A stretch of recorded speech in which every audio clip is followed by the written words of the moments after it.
The Critshow contains elements of horror, fantasy violence, and adult language. Content warnings can be found in the episode description.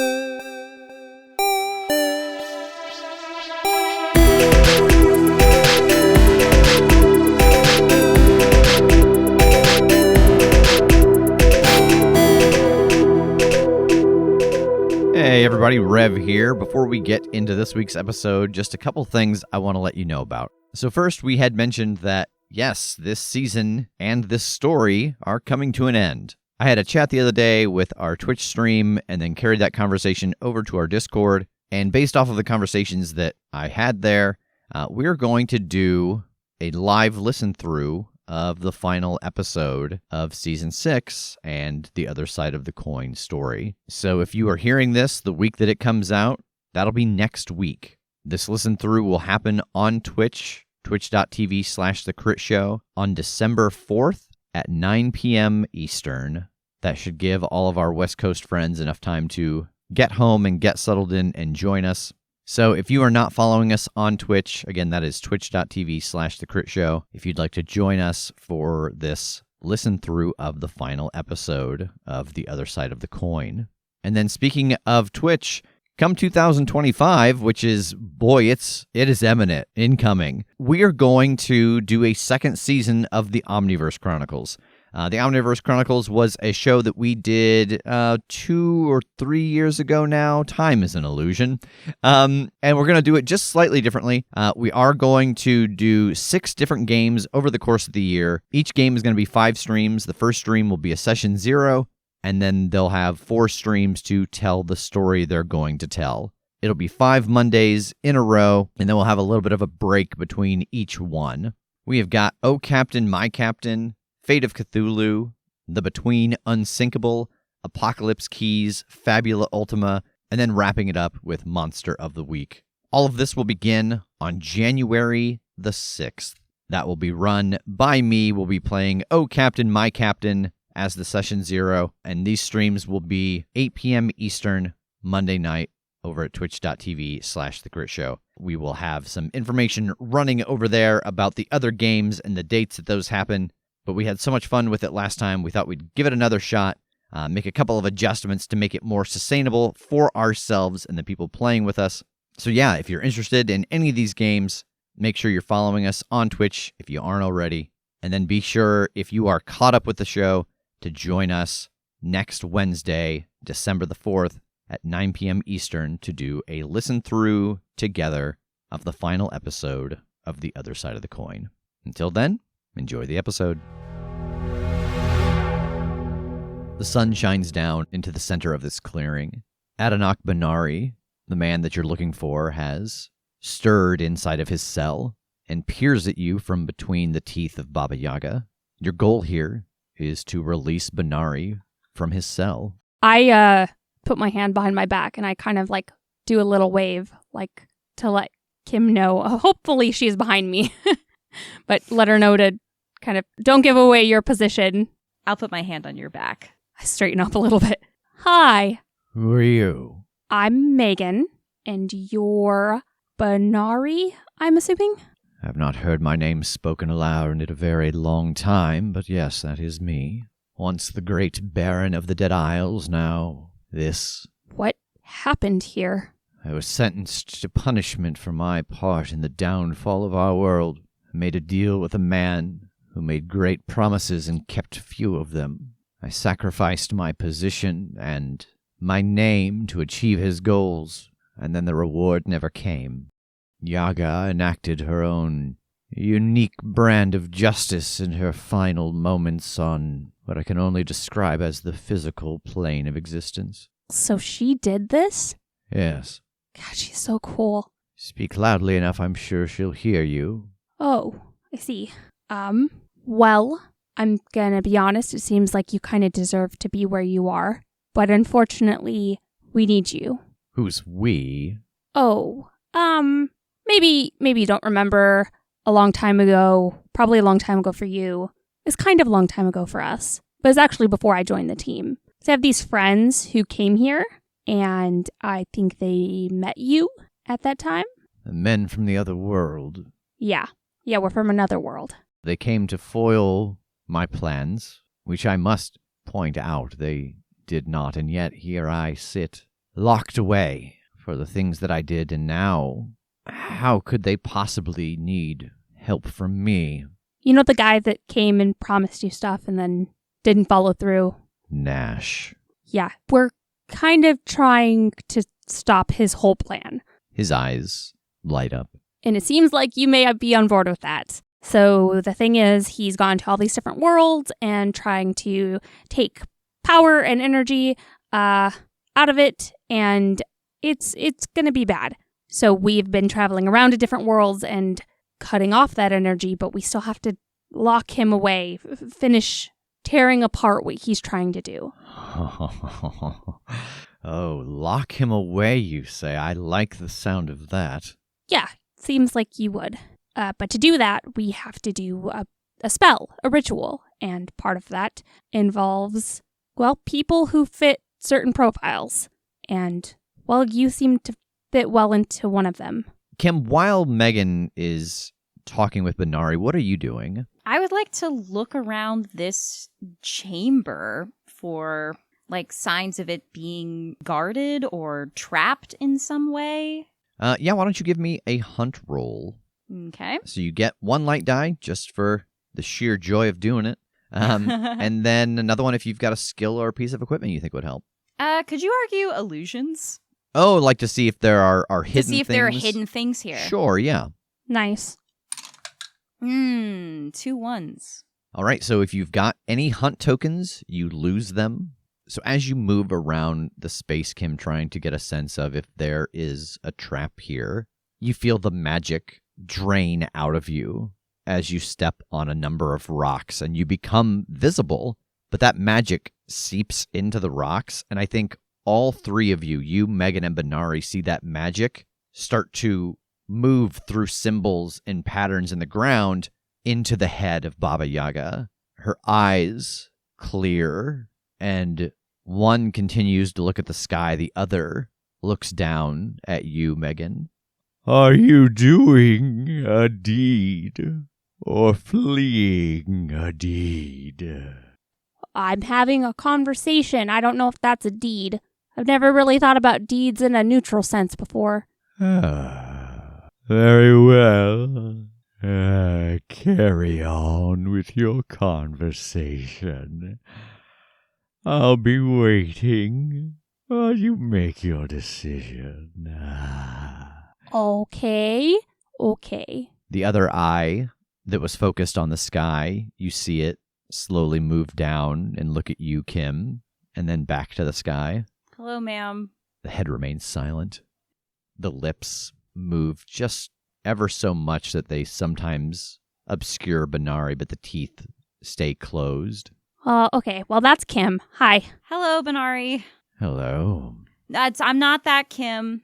You know about other worlds, obviously. She's with me. She's from my world, and she didn't steal your necklace there. Yes, no, I saw what became of my world's Kim before I was dragged to this place. I motioned to the necklace. This necklace I inherited. This is not yours. Okay, so basically what it breaks down to is there are gods in our world, and they bestow their energy and abilities onto people that they feel best represent the values that they represent themselves. So, for example, the empath was one in our world that died and chose me to kind of carry on using the abilities that best exemplify empathy. And in order to do this ritual, we need people to take on the abilities of all of these gods. And one of them, the torturer, seemed like you might be a good fit for. Well, I can tell you with no uncertainty in my mind that, especially against the man who did this to my world and trapped me here, torture is the exact word I would use for the things I'd like to do to him. Okay, good. Hopefully that god agrees. I mean, this isn't just a get out of Baba Yaga jail free card. It's going to come with some strings, but ultimately it is to stop Nash and to save our world and, well, every world. Every world, yeah. I suppose I could deal with some set boundaries on how I use the gifts given to me if it means no longer being a prisoner in this place and getting to see the look on Nash's face before he and I have a final reckoning. Okay. Well, great. I'm glad we're on the same page. Kim, how do we get him out of there? I don't know. Baba Yaga, ma'am? The eyes roll back down towards you. Yes. I really love this whole jail with your giant head as like a final physical act thing. It's really cool and poetic, and I think you're really neat. But we kind of need Benari. He is mine. What do you offer in exchange for him? Does the knowledge that we're using him to save all the worlds that you exist in help? No. Okay, I thought not. I lost my backpack a little while ago, so I don't really have anything left. I found this key in your basement. Yeah, do you want your stuff back? Yeah. She sneers. Things of the mortal world no longer concern me where I've gone. A spiritual plane in which I mostly reside now has no use for earthbound things. Do you like riddles? Oh, Megan's really good at them. Yeah, I do. I like riddles. I never was, am always to be. No one ever saw me, nor ever will, and yet I am the confidence of all to live and breathe on this terrestrial ball. I am the confidence of all. Tomorrow. Tomorrow! Yes! Another, I think. Oh, God. We sound like Eden as a pair. Make us wait, we won't play fair. Sometimes consensus. Of paradise. Yeah. Ah! Do you have a die on you? I have 1 hunt token left. Are you using this hunt token to produce a die? Yeah. All right. Megan, roll a d6. It's a 1. A 1. Mm-hmm. She looks at you both. I would like one of your tomorrows each. Oh. Oh. What does that mean? Like, however long we would live, it's 1 less day? Or do you just want to take a day? They amount to the same thing. 1 less day for you, 2 more days for me. Is it going to be a day that already happened? A tomorrow, not a yesterday. Okay. Okay, so it's not like you're going to take, like, my wedding day or Or something. my birthday. Ooh. You already said no. Okay, Kim, I don't think we have a choice. No, I know. Okay. Sure, yes, you may take a tomorrow. The bones from around the room start to clatter and stack together, making 2 enormous hands springing out of the earth. One clutches each of you, and you feel just a little of your vitality flow out of your body as you lose consciousness. You wake up. The sun is in the exact position it was in before. It's shining brightly down into this open space.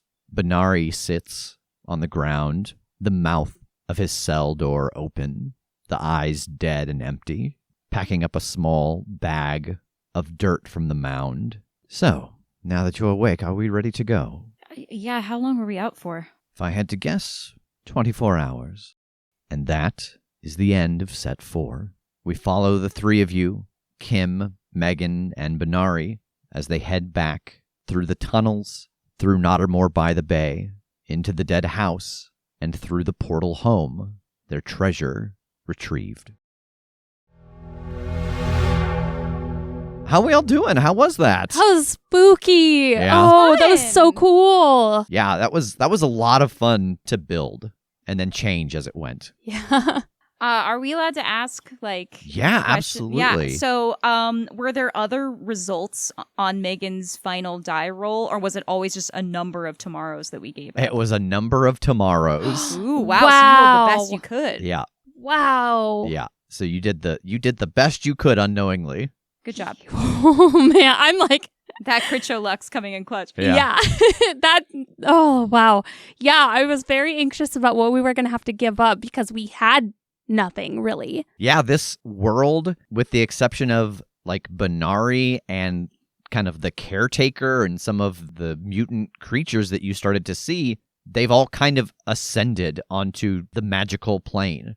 Like all of the people shed their bodies and went into the astral. So it was very much that just more energy is what she would want. Because she can share that as she deems necessary. She doesn't need it, but she might be able to use it to infuse another creature to life for now 2 days or, yeah. I see. So she didn't die. She just kind of took everybody somewhere else. And so that was like the cruelty of the prison, was leaving Benari in this like rotting, wasted place. Yep. Gotcha. So that everyone, she essentially put him into this prison as she ascended. And then again, the magics of this world just kind of released people from the need for a physical form. And his punishment was that he had to stay in his, and he didn't even have the world to wander. It was just, also, here's your one view. Gotcha. That's good. That's so cool. She's so clever. She is. Feminist icon. Can we hear the rest of the dice riddle? I got so excited. No, that was good. Because I figured it out and I was like, oh, I know what it is. And it's funny too, because I actually I found this one online and I shortened it because I thought the end of it gave it away too much. So the full riddle is, we sound like Eden as a pair, paradise. Yep. Make us wait, we won't play fair. Weighted dice are cheaters' dice. Oh, yeah. Sometimes census, most times schism. Sometimes the die rolls match, most times they don't on the 2 dice. And usually locked away in prism, meaning that they are, in shapes. Shapes, yeah. The other parts of it were like, it was something to the effect of referring to snake eyes and boxcars. Oh. But I was like, that it was too on the nose. Yeah, it was something like play something at a risk. Now it's time for ludicrous. No, I don't remember what it was. But it was something, something about the serpent's eyes and then hauling freight. And I was like, Gotcha. that's too, yeah. So I got it. You said Eden, and I was like, together as a pair, Eden, paradise. Yeah. Now, this is a really weird deep cut that I would be so shocked if anybody shared this weird background with me. But there was... Disney Channel used to do I think it was Disney Channel, did shorts in their commercials in between their shows. Oh, yeah. And a lot of times they would do a feature on some kid who did a cool thing. And there was one where there was this girl who made this Rube Goldberg machine out of Legos and stuff. And this thing then affects this thing. And then at the end, it knocked over 2 dice, 2 D6 into a little set that she had made that had palm trees. And so the whole thing was it puts a paradise in paradise. So I've always had that connection in my head of pair of dice in paradise. That's good. So when you said to get an Eden, we sound like Eden as a pair, and then I play fair and I was like, paradise. Paradise is the paradise. I got so excited.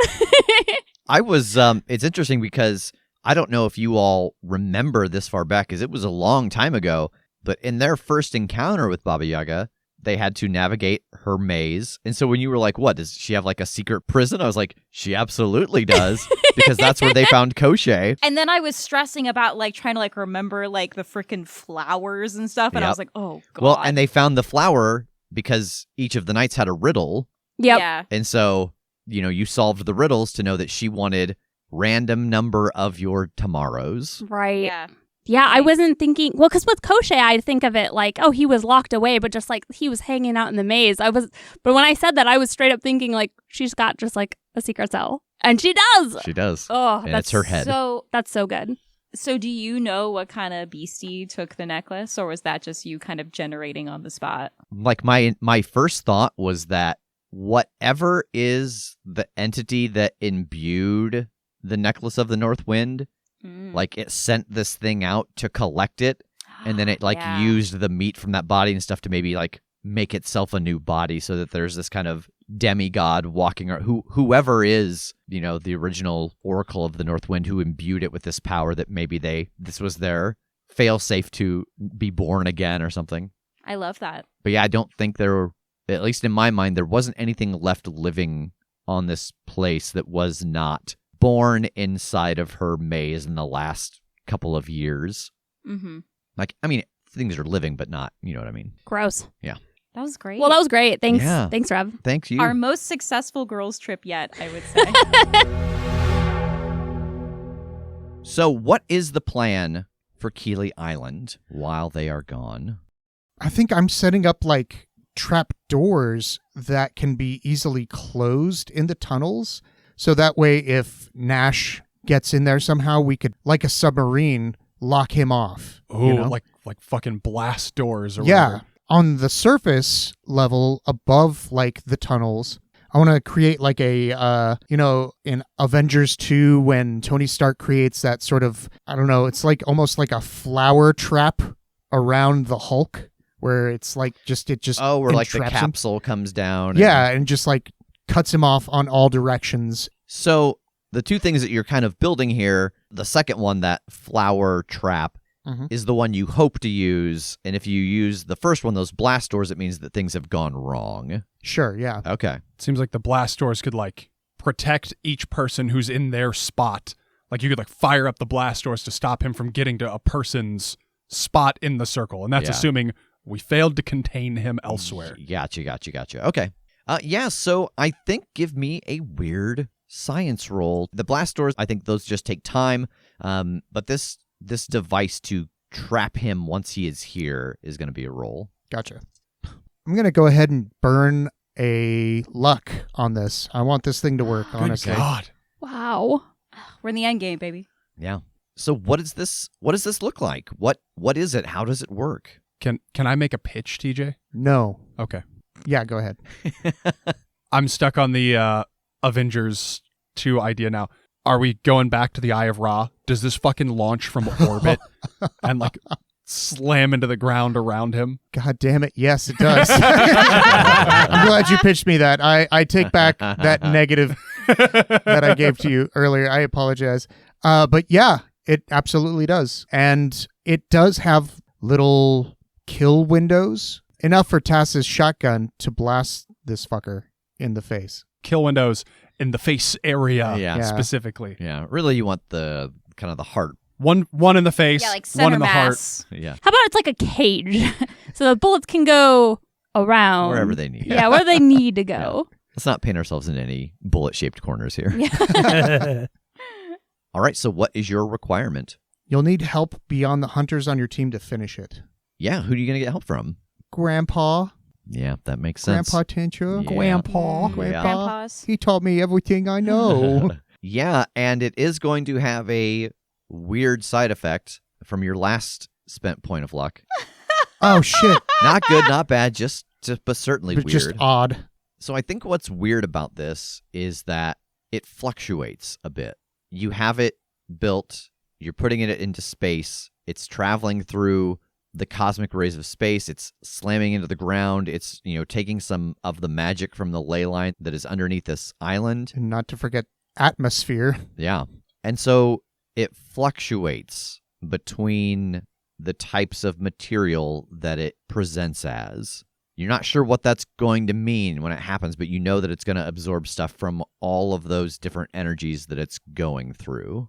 Okay. I think my contribution at the moment is more like coordinating people not involved in the circle with like protecting our strongholds, protecting the portal. So like, I'm probably working with Ori and several others to just maintain that and keep tabs on any possible movement by Nash. Okay. I think I've been like sort of thrust back into the Master of Magic role for now. I think I'm setting up the fucking circle. Like I'm doing all of the pre-inscription, setting up the runes, getting everything mapped out. Like I'm not going to be the one to activate and maintain it, but I can draw the blueprint. And then I think additionally, we need to fucking figure out how we're going to kidnap Nash. What we're going to build, because I feel like this is going to require a little bit from all of us, like something that all of us are capable of. I think with that thought and the thought of like keeping tabs on Nash if I can, like if anything rears its head in a way that is noticeable, that I might talk with Kester a little bit about like, hey, I don't know your limits, but I would love as just examples. Like, what can you tell me about, like, if it were to go off right now, if we were to say, how can we get him here now? What would our options look like? And then, depending on how long this takes, how long that Kim and Megan are gone, like I'll ask him every half hour or hour and just to get examples of what might work. Well, yes, for example, right now, there's a moment where he kind of blurs and then he's here. I don't think you want him to know you're there. Okay, interesting. If you could find something that he cares about that's there and put it into danger, or I don't know if he's got alarms in that place or what, but something to draw his curiosity there rather than his ire. That's fantastic. Yes, okay. God, I hate to ask her to be bait, but I think he still wants the Devourer to be able to put that into one of his lieutenants and do all that. So maybe something like that. Maybe one of us, anyway, has any of these energies that he can use. And I know that was the right now answer, and we'll check in again once the others get back. But you're a genius. That's wonderful. I will call the crew, pretty much everyone that's here. Okay, here's a thought. This is Kester's take on this, right now in this moment, but I think this is probably a good pull for later. Is the most ideal situation is him not knowing that we're here. Curiosity is going to bring him, not a conflict. So if we can dangle something, and of course, I think we all need to be open to ideas here, but if we can dangle something that we know he wants, that'll get him. My thought is Selena, possibly, somehow displaying the Devourer, and that might bring him. We know his ideal situation, his ideal future is having these energies in his lieutenants, so whether that's to come try to recruit Selena or rip it out of her might be a pull. My first knee-jerk thought was to have Selena out just because we know he needed to get rid of the Devourer from himself, but he also wants it. That's his ideal future. We were literally there. He wants to put these things into others. So I don't know. That's a thought, but I don't know what else we got. I don't think we can use Selena because we need her in her spot. Fuck. Yeah, all right. But still. No, what if Tass to the idea of a person that would get his attention? What if we use Vampire? Grampire. Yeah, I mean, I guess my knee-jerk on that is that seems kind of conflict-esque. What do you think we could do to make that be a trip of curiosity and not a fight? He doesn't know he exists yet, right?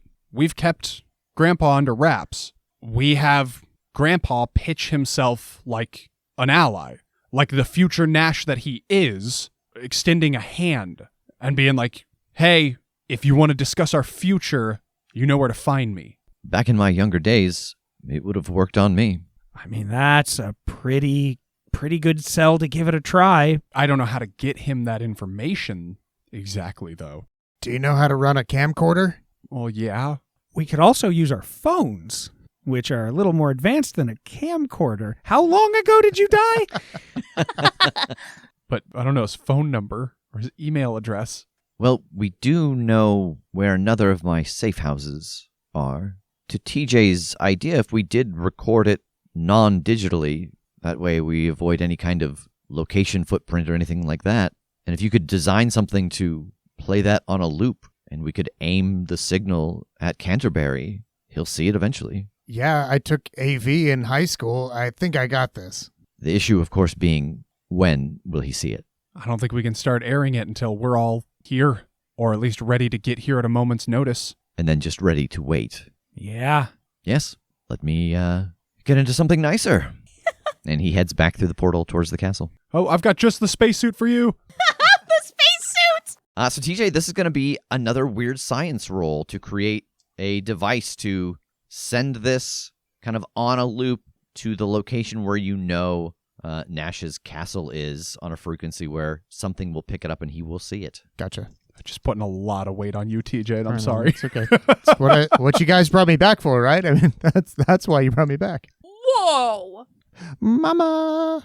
That is a 13. Woo! All right, what is your requirement? It won't work exactly as you intended. So I think what you are able to design is that instead of something that plays on a loop that you know that eventually he will see broadcast on something inside of his lair in Canterbury. You create a device that will turn everything on in his lair and play it once. So you know he'll see it. It will be almost instantaneous that he sees it, and then it won't work any longer. It won't repeat. And I think the thing that is weird about it, from your last point of luck that you spent... Gotta stop spending this luck. is that it broadcasts in Spanish. No, it plays the Ring movie afterwards, and he has 7 days. We got him. Yeah. One way or another, we got him. Yeah, Samara is the torturer. That's who we get. It plays whatever video was just on your camera roll. Yeah. Oh no. The weird thing that it does is that it can't be pre-recorded. You got to do it live. And so then you'll have a window of time for you to get to your position in the spell circle and Grandpa Nash to get out of dodge. Gotcha. So I think it takes everybody in the subterranean layer a couple of hours working together to build all of these pieces that are going to act as blast doors, to design and build the elements that are going to go up to the eye of Ra, to be the trap for Grigori, and then also to create this device that will broadcast the image. Like I said, I think it's only a few hours because always you build quickly, things that would take other people days. But I think at the end of this 6 hours, you all finish up these devices, and Megan, Kim, and Benari come through the portal.